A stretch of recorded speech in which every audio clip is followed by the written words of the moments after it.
Itu yang bisa merubah hanya Tuhan. Jelas? Kalau guna-guna ilmu mistik itu satu lawan satu.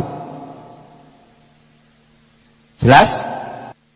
Kedua, lupa istri, lupa anak, lupa segalanya. Kalau bandot masih ingat anak, dia badung tapi masih ingat anak sama orang tuanya. Tapi kok kena guna-guna, dia lupa istri, lupa anak, lupa orang tua. Kenapa bisa lupa istri, anak, dan orang tua? Semua bisa lupa. Ini rahasianya. Nah, saya minta antar ke sini. Ini sini. Ya. Ya, berdua. Contoh aja. Tenang aja. Untuk apa, Contoh. Nah, saya minta. Nah, sini. Ini kok keren amat. Jadi dukun tidak cocok. Ini. Nah, ini jadi dukunnya aja lah. Nah, ini kan ya, kan itu ya. Oke. Jadi ini jadi PW gombel. Nah, saya minta untuk contoh A. Bentar. A.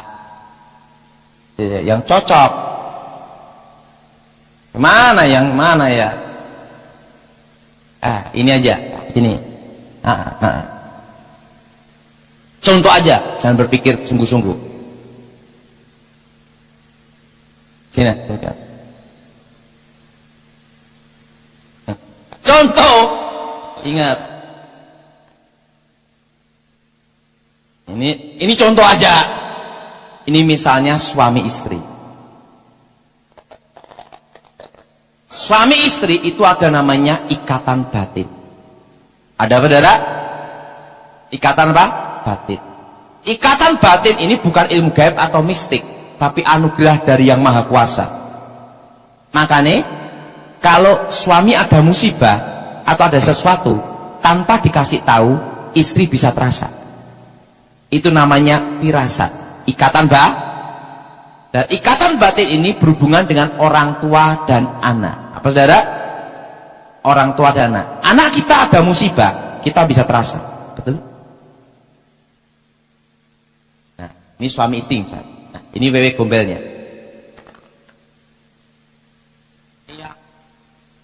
Eyang, aku minta untuk ilmu pelet guna-guna, untuk atet. Untuk atet. Mau yang berapa lama? Loh, itu ada tariknya. Itu ada apa, saudara? 40 hari, 100 hari, 1000, yang paling mahal 15, tergantung order. Karena Aten pengusaha kaya, saya minta yang 1000 hari. Enggak 15 tahun ya. Langsung dukun ini akan baca mantra.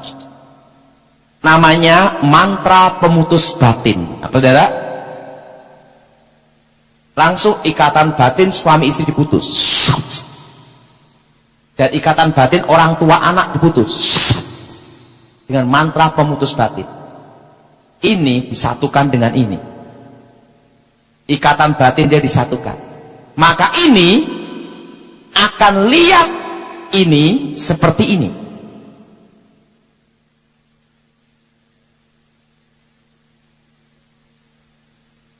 Dan ini lihat ini seperti ini. Matanya rubah.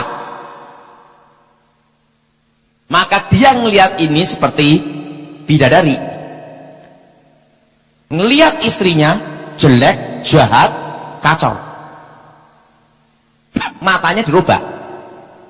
Karena apa? Ikatan batin. Nah, ikatan batin disatukan. Makanya orang yang kena guna-guna pasti lupa istri, anak, keluarga. Dan dia ngelihat anaknya itu orang lain, bukan lihat anaknya. Matanya dirubah semua, konsep pikirnya dirubah semua. Satu lawan satu. Makasih. Jelas? Jelas? Dan yang ketiga, dia tidak akan mengurusin badannya sendiri. Karena ilmu gaib itu mencengkram hidupnya. Makanya kena guna-guna, pekerjaannya pasti kacau semua. Karena apa? Kekuatan mistik itu mencengkram pikirannya. Apa saudara? Apa saudara? Mencengkram pikirannya terus. Dan tidak suka dandan. Beda dengan bandot, pas mau kunjungan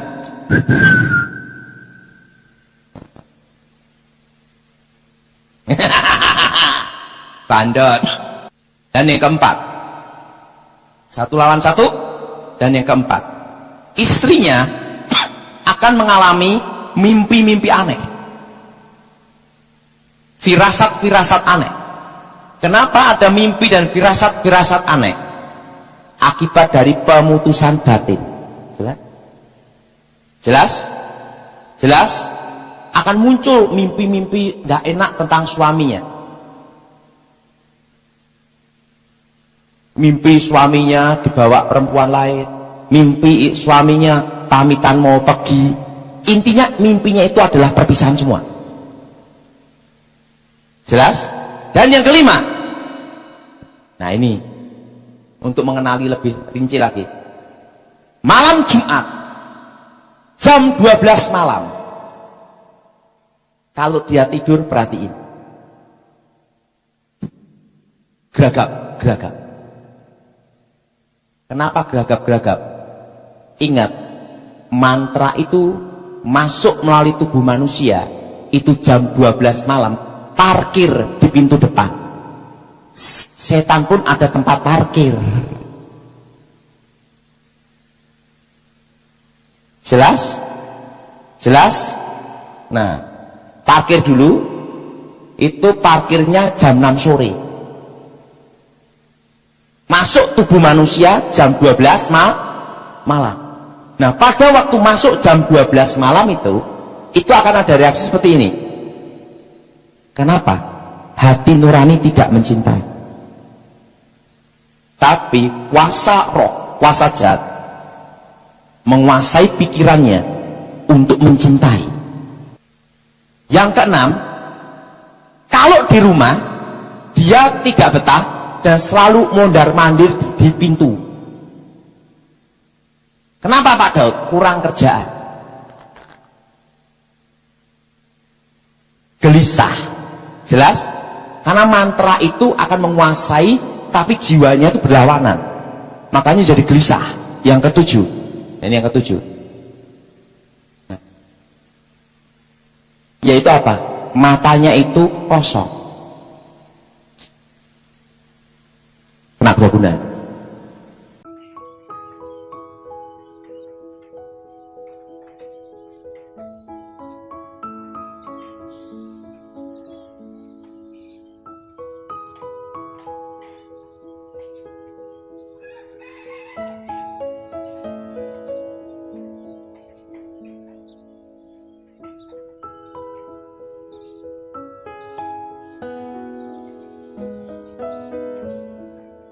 Dan dia membunuh orang, anak cucu dibunuh semua.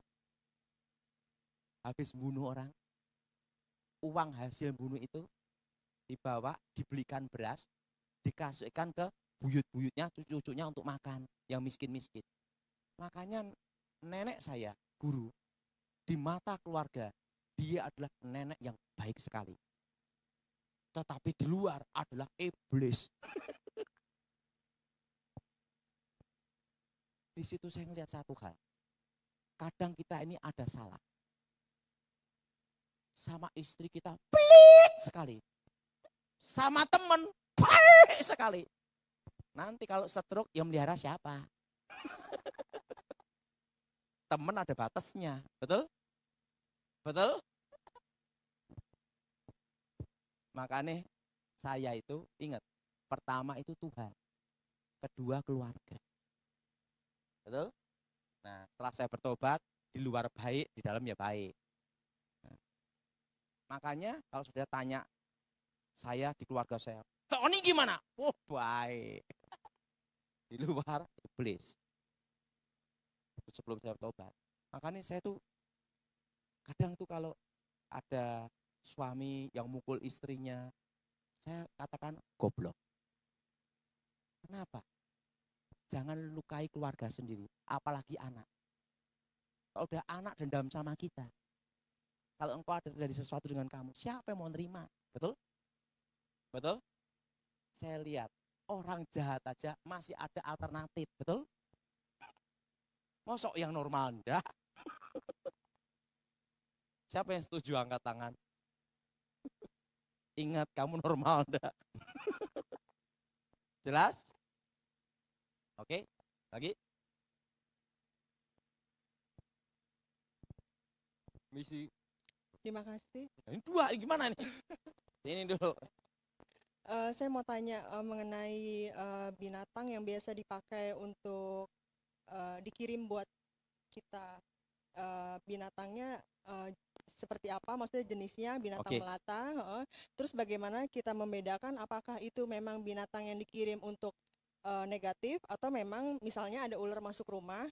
Apakah itu memang ada ular yang memang tidak sengaja masuk rumah gitu karena memang lingkungannya banyak banyak alang-alang atau memang itu dikirim, dan bagaimana Cara bedain. memperlakukan yang pertama cara membedakannya, yang kedua bagaimana kita memperlakukan binatang itu. Oke, cara bedanya mudah. Kalau binatang yang dikirim oleh kekuatan mistik selalu datang pada waktu malam Jumat. Pak, kalau dia datang malam Senin, itu nyasar.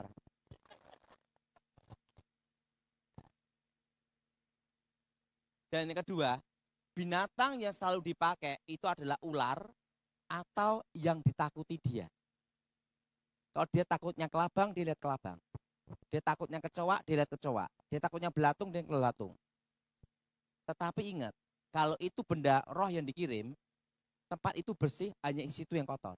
Dan biasanya diletakkan ada di depan pintu rumah atau belakang rumah.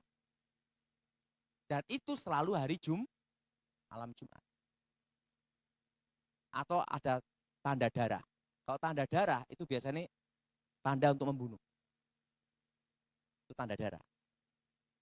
Kalau nenek saya dulu sebelum saya bertobat mau bunuh orang itu kasih tanda dulu di pintu depan. Itu tanda apa? Satu keluarga ketumpas. Jadi dia kirim tanda dulu. Nah, ini saya beritahu tentang rahasia penting. Semua ilmu gaib kekuatan mistik itu yang berhubungan dengan santet atau logam itu melihat dari suhu panas. Apa saudara? Nah, misalnya kita tidur. Ini kan ada suhu panas. Tapi di sini ada lampu nyala. Kalau zaman dulu itu teplok, api nyala. Waktu dikirim itu bisa keliru nyasar kena lampu itu. Kenapa? Suhu panas. Nah, makanya ada suatu ilmu santet dikirim yang kena burung. Suhu panas. Ilmu mistik itu menggunakan suhu panas dalam tubuh manusia atau binatang. Makanya ilmu itu bisa nyasar. Makanya yang dikirim si A kena pembantunya. Nah, makanya dulu sebelum saya bertobat itu diajarkan. Diajarkan apa? Kalau saya tidur, samping bagian sana itu ada lampu nyala. Atau api nyala, suhu panas. Jadi kalau ada lawan yang ngirim saya, dor, kena situ dulu. Langsung saya siap-siap, sikat. Nah kalau kita udah bertobat percaya Tuhan, nggak usah pakai lampu atau minyak teplok. Ada Roh Kudus, terang menyinari kegel. Jadi apa? Suhu apa? Suhu panas. Nah, makanya suatu kali ada dikirimin santet yang pecah TV-nya. Karena TV itu menyala. Suhu panas. Karena ilmu mistik itu pakai suhu panas. Makanya dulu sebelum saya bertobat untuk menangkal ilmu santet, supaya salah sasaran, itu kasih itu. Makanya pelihara ayam, pelihara binatang, di waktu dikirim nyasar ke situ. Tetapi biasanya nyasari sekali, 2 kali toh, 3 kali tepat. Karena biasanya langsung ngerti ini hari kelahiran. Nah, tapi pertama itu banyak gagalnya. Kalau ilmu santet, pertama dikirim pasti banyak gagalnya. Kedua, 3 baru berhasil. Nah, kecuali ilmu yang tinggi. Nah, sebelum saya bertobat itu langsung. Nah, pengalaman saya, jadi semua mistik itu mengenai tubuh manusia itu lihat dari suhu apa? Suhu panas. Makanya sampai ada yang nyasar ke ikannya mati. Mati semua ikannya. Ikan itu kan dingin, tapi kan badannya panas untuk menyeimbang, ya kan? Burung, mati. Suhu panas. Nah, repotnya, rokok dibuang, nyala. Sana dikirim 4, boning mati. Kenapa? Karena suhu panasnya dari mana? Rokok nyala. Dan lu udah tahu, orang rokok paling mudah disantet.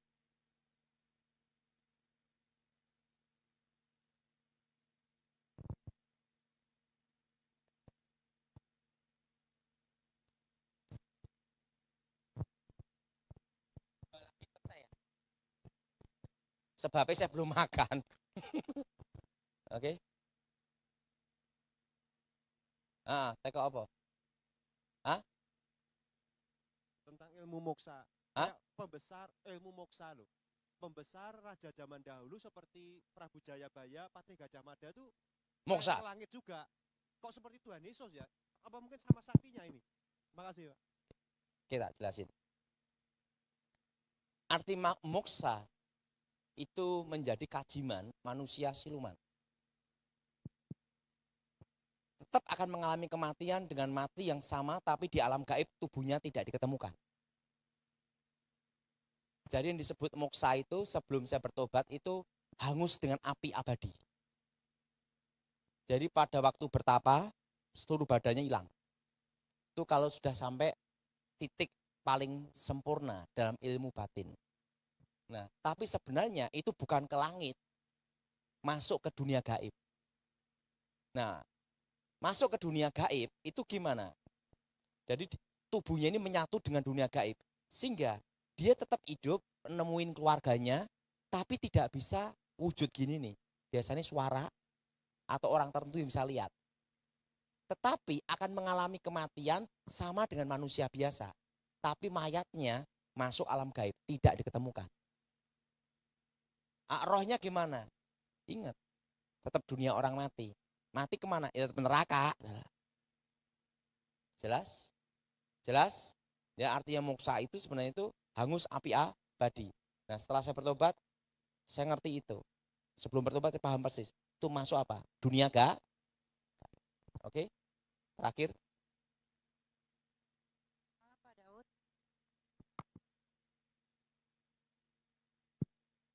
Malam Pak, nama saya Teriska. Saya mau nanya nih, kan nenek buyut dan kakek buyut saya itu semuanya ngilmu sebelum meninggal ya.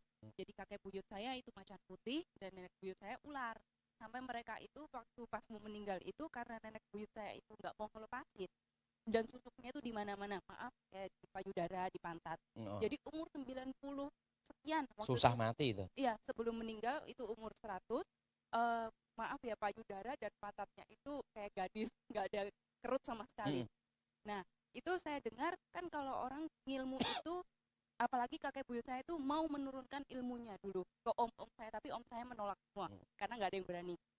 Nah, saya mau nanya, itu saya dengar kutuknya itu 7 turunan ya. Nah, saya kan nggak mau juga nanggung ya.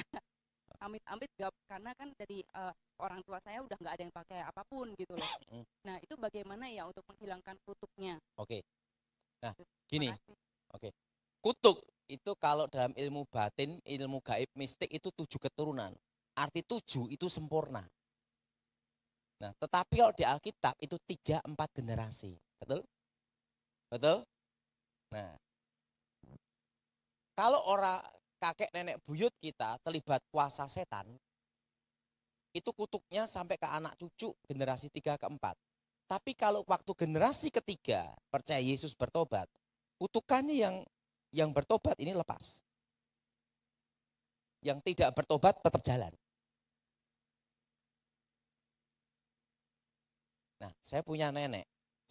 Saya ini bingung. Nenek saya ini masuk surga atau neraka? Saya bingung. Apakah dia terima Yesus atau nolak Yesus? Nenek saya sama dengan ini. Umur nenek saya ini adalah kebal sempurna dan ilmu anti api. Jadi dia itu, saya belum pernah melihat tokoh sakti yang tidur di atas api puluhan tahun. Saya baru melihat tuh nenek saya. Nenek saya guru, ini bambu lincah. Dia tidur di lincah itu dan di bawah itu api nyala. Waktu dia mau matinya susah. Seluruh tubuhnya sudah ada ulet-ulet. Tapi tidak bisa mati. Dia punya ilmu kebal sempurna. Bagian kakinya juga kebal. Kenapa kebal? Karena kakinya pincang satu, bagian kaki kirinya. Nah, dan tubuhnya ini ditusuk kerisnya bengkong. Dimasukkan ke dalam air, dia punya ilmu ngambang di atas air, ngambang. Makanya orang mati susah juga, orang takut mati juga banyak, orang yang mau mati juga susah, betul gak? Itu nenek saya tuh mau mati aja susah. Nah, sampai dikasih daun kelor, gale kelor, semua ilmu pantangan apapun dilakukan. Kebal api, kebal logam. Udah kebal logam, dia punya ilmu inti api, nyedot kekuatan api. Nah, suatu kali dia ngomong gini, Ton, kenapa ilmu kamu bisa lepas? Padahal kamu udah diwariskan semua ilmu. Saya karena bertobat percaya Tuhan Yesus. Dia ngomong ini, Ton, aku itu hanya mau mati. Kalau Yesusmu sakti, bisa bunuh aku percaya. Kalau gitu nenek silakan tantang Yesus saja.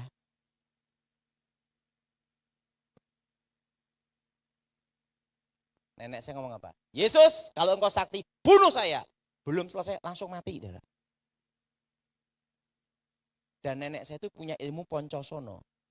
Tangan diputus, darah nitik tanah, nyatu lagi. Dibunuh, tek, tek, langsung bangkit hidup lagi. Yang layat bubar, betul?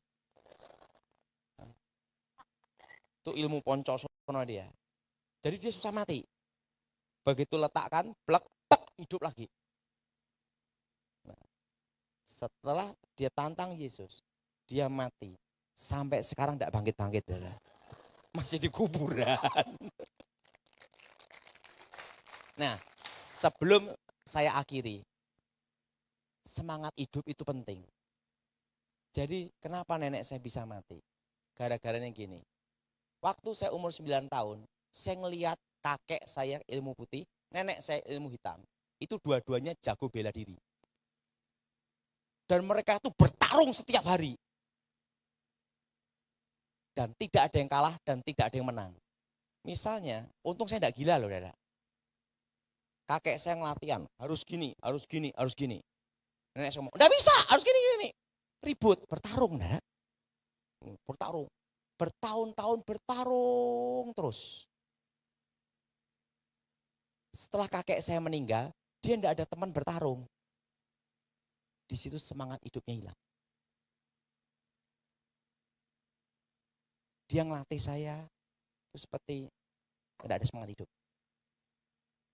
Dia ngomong gini, waktu kakekmu hidup, aku ingin kalahkan dia terus.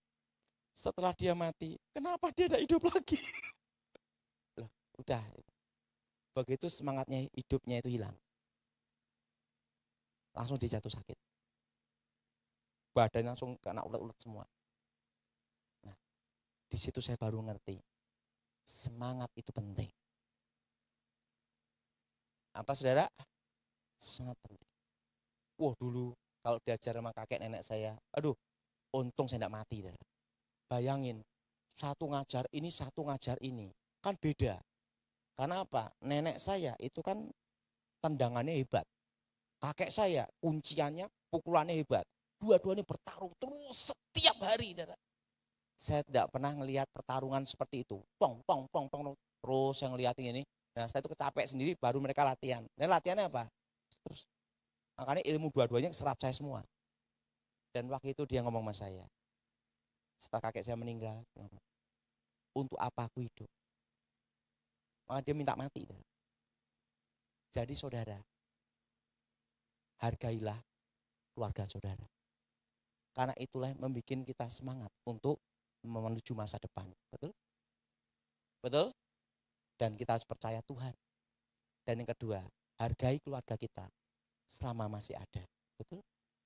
Betul? Nah, mari kita bangkit berdiri saat ini.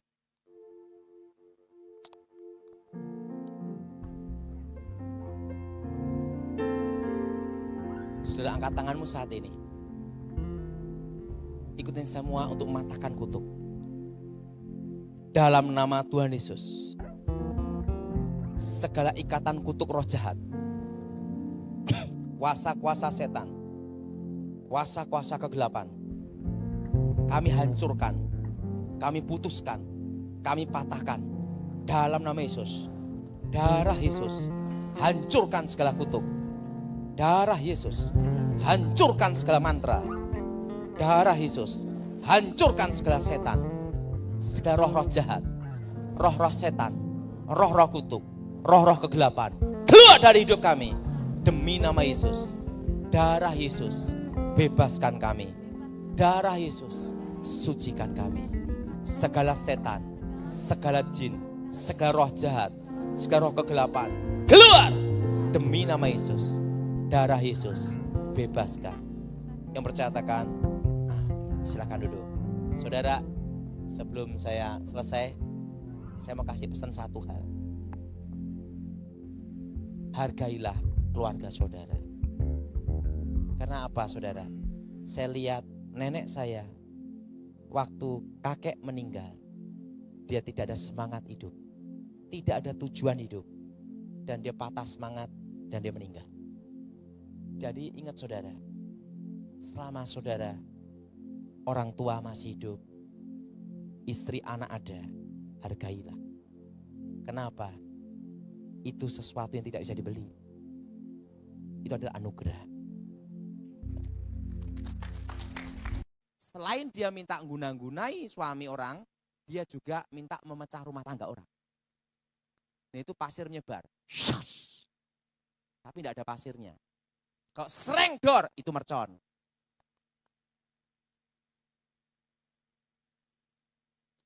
Jelas? Nah, kadang orang itu cari jalan pintas. Begitu suaminya kena, cari dukun lain yang lebih ahli. Ingat, dukun lawan dukun, ini bukan jalan keluar. Ingat, menjadi apa? Benih apa? Bibit dari mantra. Memang tergantung kuat dukun yang mana. Tapi itu hanya berlaku 7 tahun. Setelah 7 tahun, maka mantra yang menguasai dirinya menjadi orang baik itu karena dikendalikan oleh ilmu mistik. Jadi kayak robot aja. Nah, semua mistik itu paling lama bertahan itu 7 tahun. Bahkan ada yang 3 tahun, ada hanya 2 tahun, ilmu tidak bisa digunain lagi. Nah, tetapi akibatnya ini berbahaya. Mantra itu menjadi bibit mantra. Mengubah karakter manusia yang ada sifat buruk itu menjadi 7 kali lipat lebih jahat. Nah kalau sudah sampai 7 kali lipat lebih jahat, ingat, sebelum saya bertobat, nenek saya ngomong, dukun hebat apapun tidak bisa ngerubah. Makanya ini ada 2, dibunuh atau dibiru. Kok gitu nenek? Tidak bisa. Jadi ingat, ini dirahasiakan. Jangan pasien tahu. Kenapa? Nanti pasien tahu, tidak ada yang minta tolong kita. Tidak ada yang berani minta tolong. Betul? Betul? Karena resikonya bahaya. Hanya sesaat kelihatan menolong. Betul? Setelah 7 tahun, tidak bisa. Ilmu apapun yang kamu gunakan, tidak akan bisa mengendalikan lagi. Kok separah itu guru? Ya itu. Makanya ini harus dirahasiakan. Jangan sampai pasien tahu. Nah setelah saya tobat, baru saya bocorin. Ilmu udah hilang. Jadi ingat, dukun lawan dukun itu bukan jalan keluar. Maka nenek saja ngomong, hanya ada dua jalan itu, dibunuh atau di sini aja. Udah, enggak ada jalan lagi. Nah, tapi setelah saya bertobat, ada jalan keluar. Yaitu apa? Kuasa Tuhan. Orang sejahat apapun bisa dirubah Tuhan. Amin. Amin. Tapi kalau ilmu gaib itu enggak bisa. Jadi saudara, kalau istri kena dukun atau suami kena dukun, jangan pergi ke dukun. Itu bukan jalan keluar. Itu hanya sesaat. Batas maksimal 7. Setelah 7 tahun, dia jadi setengah setan. Udah setengah setan, rusak. Kalau dulu saya belum bertobat, jadi setan. Nah, makanya saya tuh enggak pernah, ya saya ini seumur hidup sebelum bertobat ya, enggak pernah kenal dugem.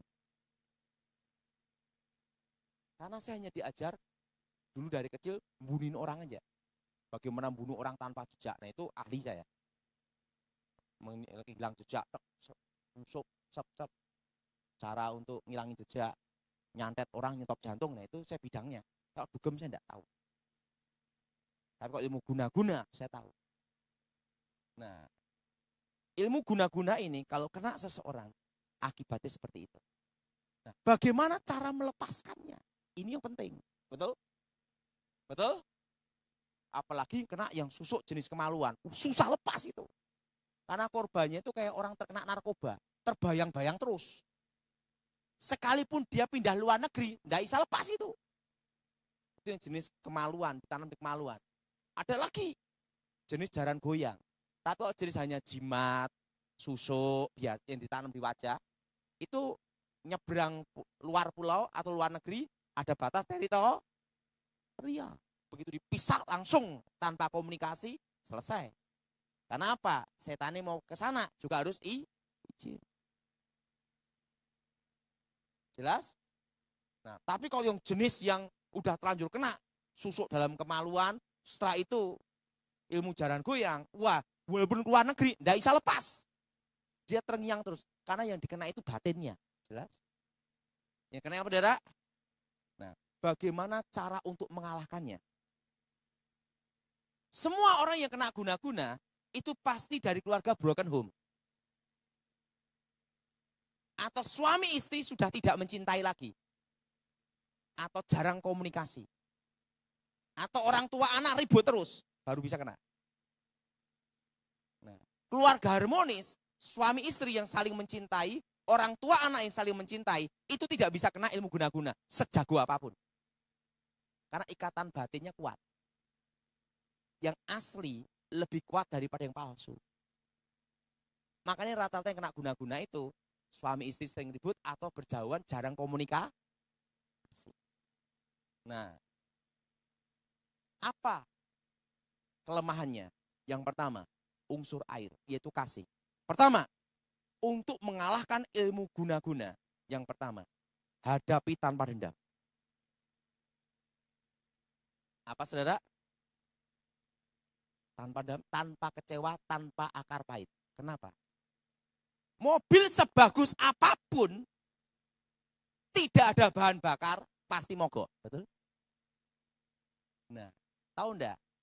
Ilmu guna-guna itu punya bahan bakar juga, energi negatif dalam diri manusia yang diambil. Yaitu apa? Kekecewaan, dendam, akar pahit. Semakin istrinya kecewa, semakin istrinya akar pahit, semakin istrinya tambah dendam, ilmu tambah hebat. Makanya dulu sebelum bertobat, kalau sebagai dukun, itu nyuruh wewe gombelnya untuk bikin panas. Kasih surat, dulu zaman dulu enggak ada WhatsApp. Saya ini sampai detik ini tidak kenal YouTube. Infonya ini.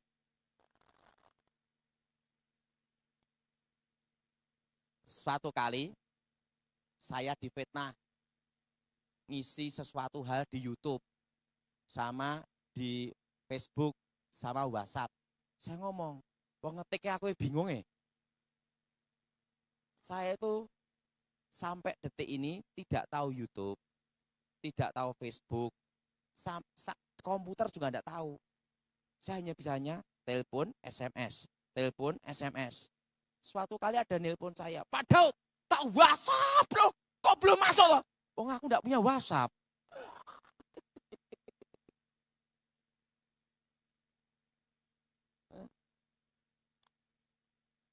BlackBerry aja aku enggak kenal kok. Kenapa? Ya, saya sering dikasih sama temen Samsung, apa macam-macam, bingung. Malah tak kasihkan teman lain. Kenapa? Lah aku daripada bingung. Nah, biasanya kalau zaman saya sebelum bertobat, telepon gelap.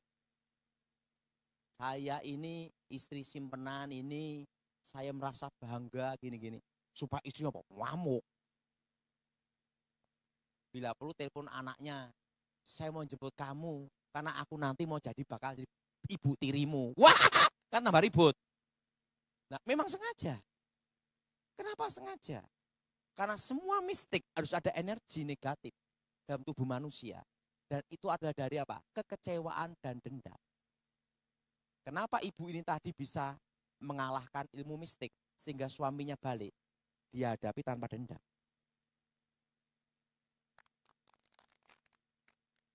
Tapi coba dihadapi dengan kecewa, dendam. Nanti tak kasih GPS. Nanti saya wah, tambah kuat, tambah jadi. Itu ibaratnya api kena bensin, meledak. Makanya kalau kena guna-guna harus jadi unsur air. Air itu apa?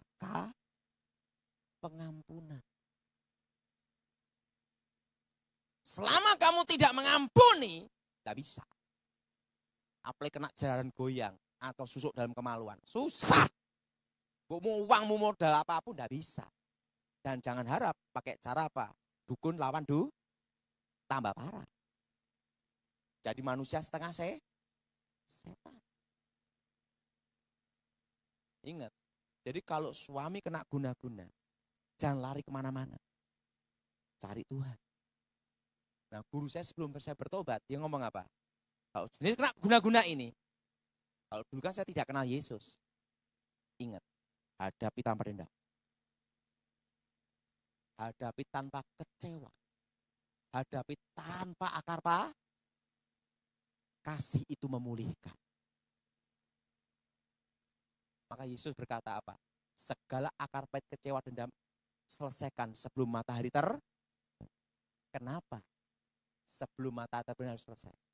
Setelah matahari terbenam, yaitu malam, tidur. Waktu tidur, kalau orang akar pahit, kecewa, dendam itu dibawa ke alam bawah sadar. Menjadi apa? Energi negatif untuk memperkuat ilmu gaib. Jelas? Jelas? Jelas? Hadapi tanpa apa? Dendam. Kedua, dekatkan ke anak kandungnya. Bekas istri ada, bekas anak enggak ada. Bekas anak itu edan. Apapun terjadi, tetap anak. Darah dan daging. Betul? Betul? Ikatan batin yang paling kuat adalah orang tua dan anak. Bekas istri ada. Betul? Bekas anak enggak ada. Makanya kalau kena guna-guna, dekatkan anak kandungnya. Itu kelemahannya. Yang asli lebih kuat daripada yang palsu. Itu namanya menggoyahkan, mematahkan mistik batin.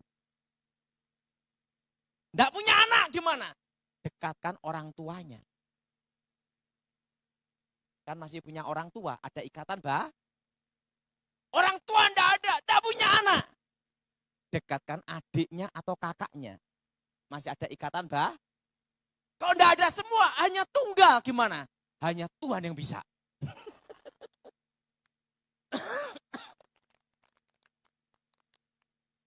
Saya pernah tanya sama guru saya sebabnya. Guru, anak enggak punya, adik enggak punya, kakak enggak punya. Orang tua udah mati semua, gimana? Ya Gusti Allah. Itu guru saya ngomong gitu. Dekatkan yang berhubungan darah. Itu ilmu pelet kelemahannya di situ. Jelas?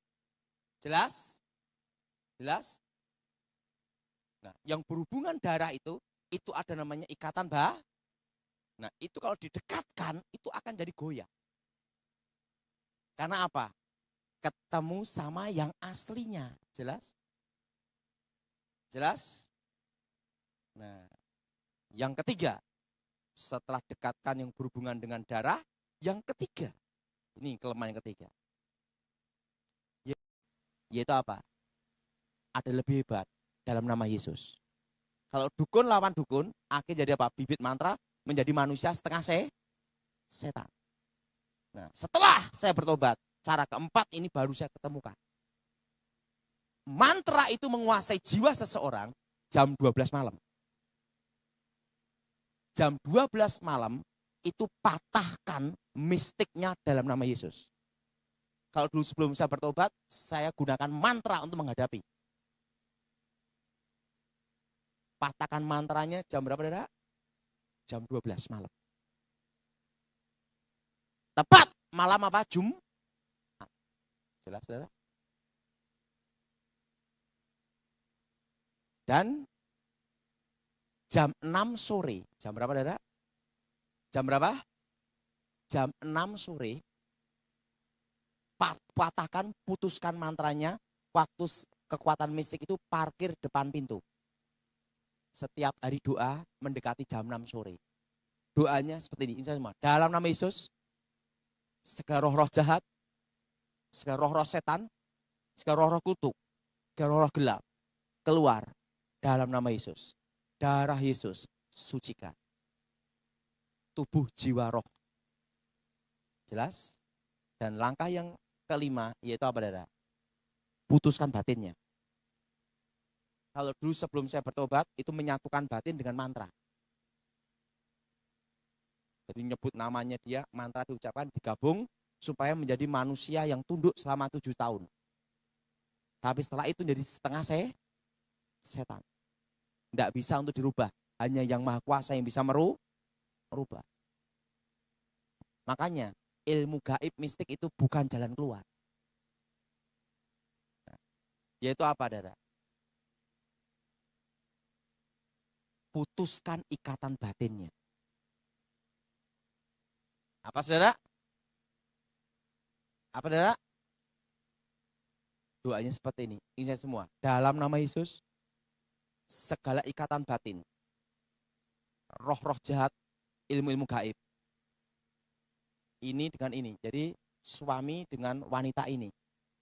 Kami putuskan, kami patahkan, putuskan dalam nama Yesus.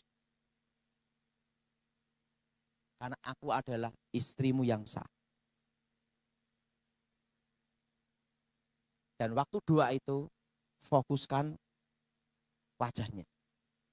Kalau dulu sebelum saya bertobat, itu mantra itu, nyatukan mantra, nyatukan batin, set, bayangkan wajah, plek, bacain mantra, plek, tek, jadi manusia yang tunduk selama 7, setelah itu jadi setengah setan. Nah, setelah saya bertobat, saya baru ketemukan caranya. Putuskan batinnya. Dalam nama Yesus. Kuasa Yesus lebih besar. Nah, tapi ingat, jangan singgung dia tentang perempuan itu. Tentang surat atau SMS macam-macam. Justru itu yang akan menimbulkan masalah. Tapi engkau berdoa. Kalau tadi kesaksian ibu tadi tak perhatiin suaminya jenis-jenis masih jenis-jenis seperti jimat perantara. Atau dikasih air minum.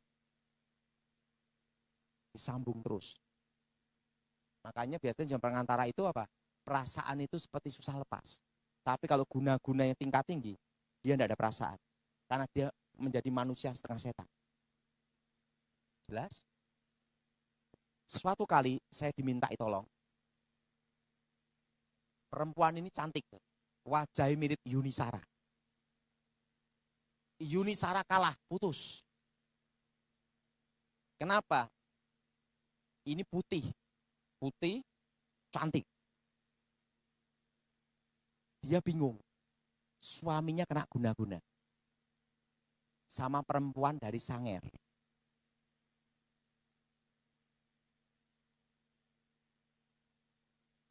Dan pangkatnya, wewe gombelnya itu adalah pembantu.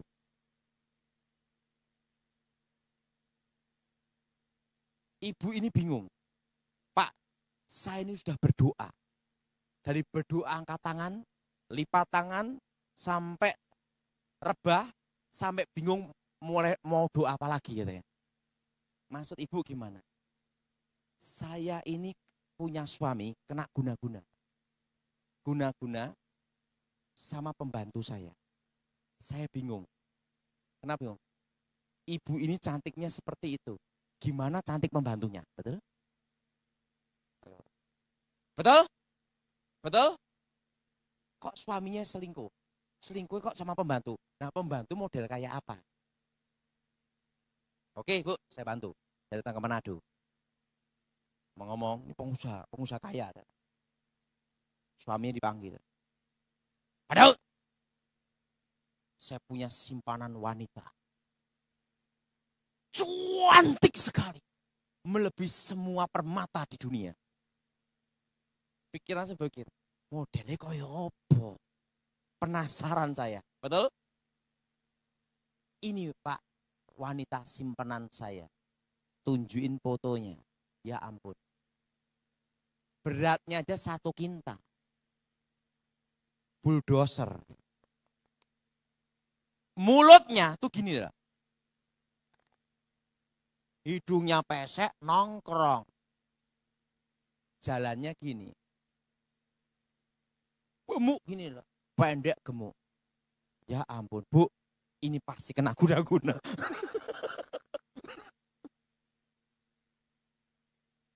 Gimana? Bu,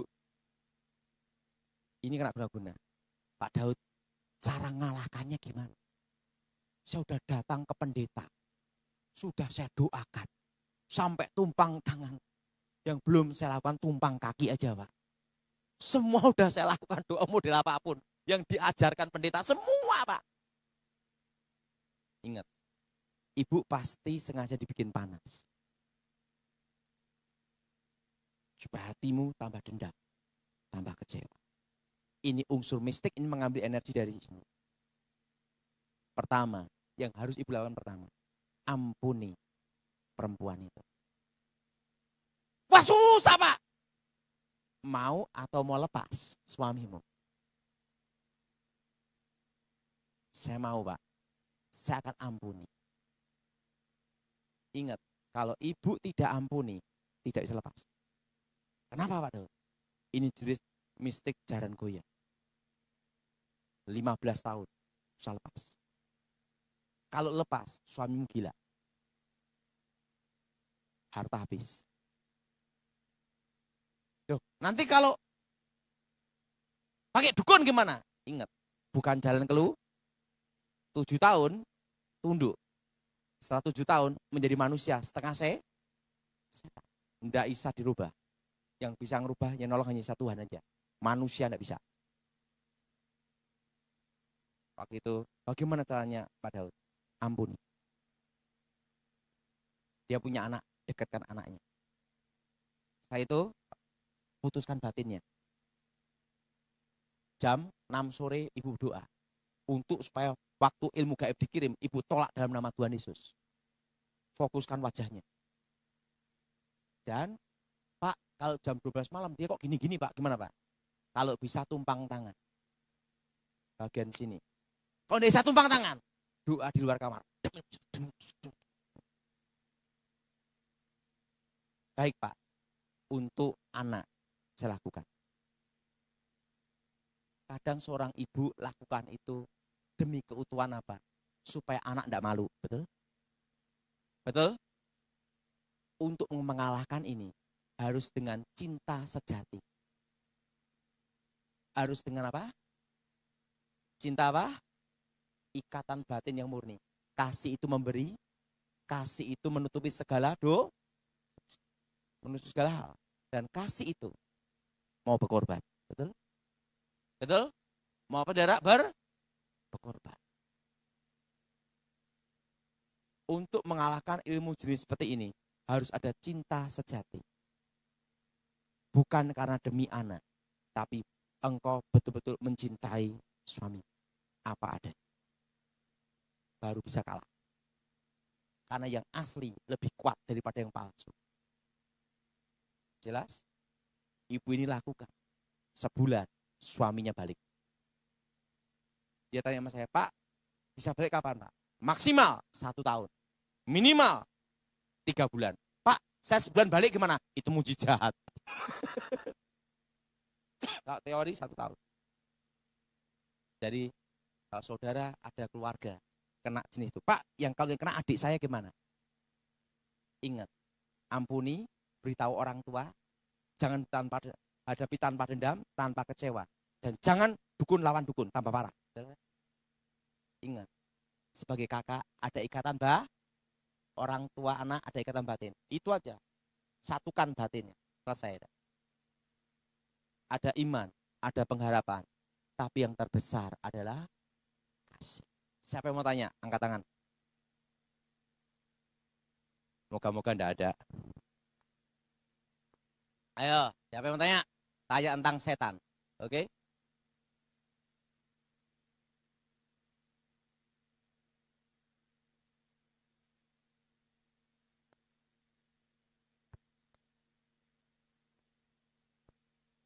Oh iya, orang yang punya ilmu guna-guna itu kena kutukan. Cik. Kena apa, Dara? Rumah tangga hancur, matinya susah. Dan hancur rumah tangganya. Terus, terima kasih. Nama saya Ronald. Saya kebetulan di sini datang untuk pertama kali.